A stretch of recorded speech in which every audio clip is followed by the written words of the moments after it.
Meu nome é Gabriel Francisco, eu sou psicanalista, eu sou tatuador e sou uns trem aí também, que né, tem que trabalhar nessa vida. Hoje eu vou falar desse livro aqui, não vou falar dele em específico, mas eu vou falar para você que tá confuso aí, que também trabalha com a saúde mental dos outros, com a cabeça dos outros, com a mente. Esse livro vai dizer assim, na página 25, somos forçados a considerar que o doente traz para a consulta toda a sua existência, ou seja, o seu ser em seu mundo. Logicamente, a atitude ideal será, então, ser com o doente ou esforçar-se para interpretar o paciente com respeito, consideração, cortesia, modéstia e curiosidade científica. O que tem a ver? O que tem a ver essa frase? Tem aqui o paciente e tem aqui o terapeuta, o médico, aquele que cuida do outro. Tem muita gente que fala sobre a humanização de chegar ao paciente, você tratar ele com respeito, falar, e aí, chega aí, véi. Chega junto, eu sou seu brother. Mas sempre no profissionalismo e falar, o que você está passando, meu colega? Tá difícil? E me conta mais. Mas nem sempre a gente tem essa escuta que Freud vai falar assim, a atenção flutuante, de escutar o que aquele paciente tem a dizer no seu contexto, não colocar para si, porque quando você coloca para si entra o processo de contra-transferência, mas saber cuidar daquele outro, apresentar propostas interessantes, trazer um bom conteúdo para aquele. Eu não queria colocar o vídeo difícil, assim, o que é contra-transferência? É ir com a cara do outro. Ou, na verdade, a transferência é quando você vai com a cara do outro. A contra-transferência é contra o terapeuta, ele pega alguma coisa do paciente. É tipo assim, eu sou um terapeuta e você, eu pego alguma coisa de você. Agora eu tô me sentindo meio mal, tô me sentindo alguma coisa. Isso é um processo de contra-transferência.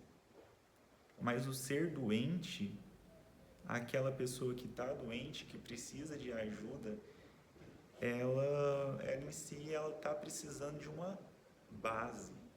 Que base?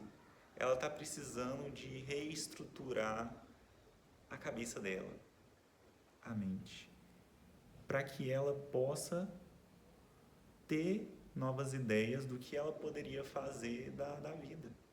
Aqui ela vai falar sobre essa dimensão na formação em saúde, e aí entra a clínica médica. Mas se a gente for colocar em um contexto clínico da psicanálise, a gente pode entender porque aqui ela vai falar também um pouco sobre a logoterapia, sobre o existencialismo, ela vai pegar alguns filósofos, ela vai citar filósofos e trabalhar em cima dessa essência que problema. Exemplo, o paciente chegou e ele tem um problema e a gente vai ir lá naquele fundo daquele problema, pegando a essência, aqui ele dá até os exemplos do que seria esse ser doente e dessa análise fenomenológica. Exemplo, o paciente ele chega, ele tem uma demanda e essa análise, eu vou ler só uma das, a perda de liberdade, perda do autocontrole, o que mais deseja é não sofrer dor e ficar curada. Então isso aqui em um contexto a gente vai classificar, só que isso aqui é diferente da psicanálise, mas eu tô trazendo aqui um contexto só para falar que eu achei esse livro interessante e compartilhar um pouco sobre esse conhecimento.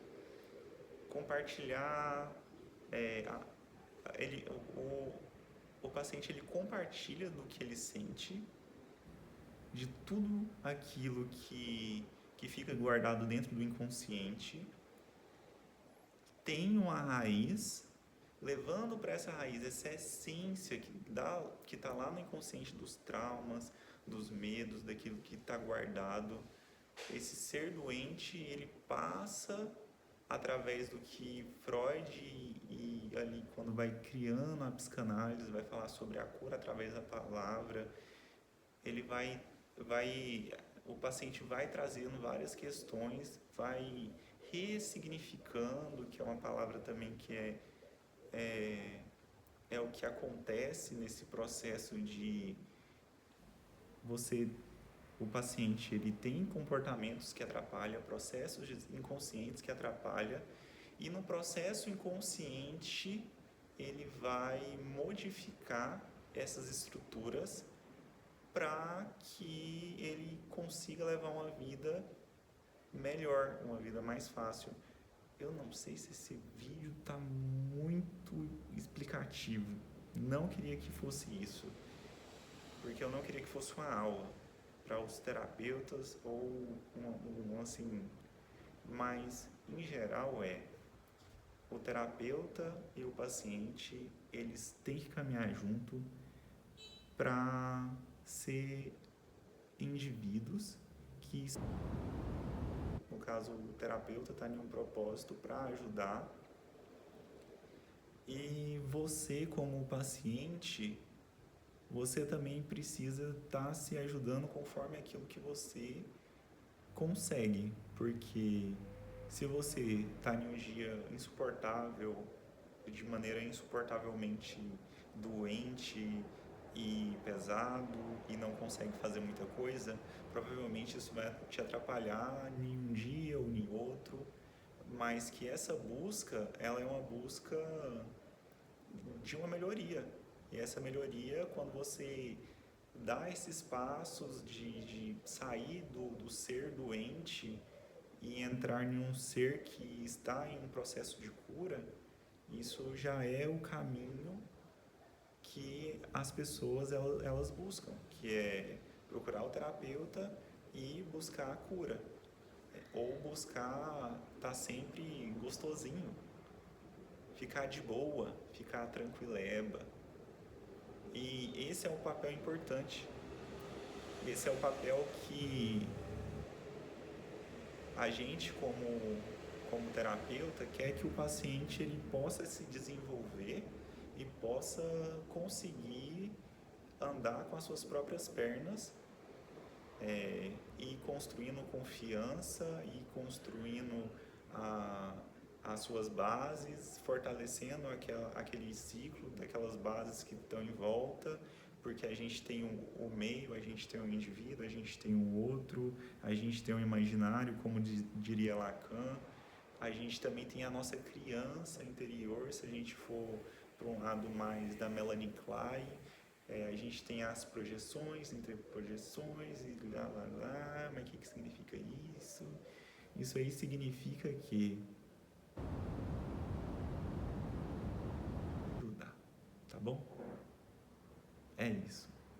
Muito obrigado. O ser doente é complicado, mas todo mundo não quer ser doente. A gente quer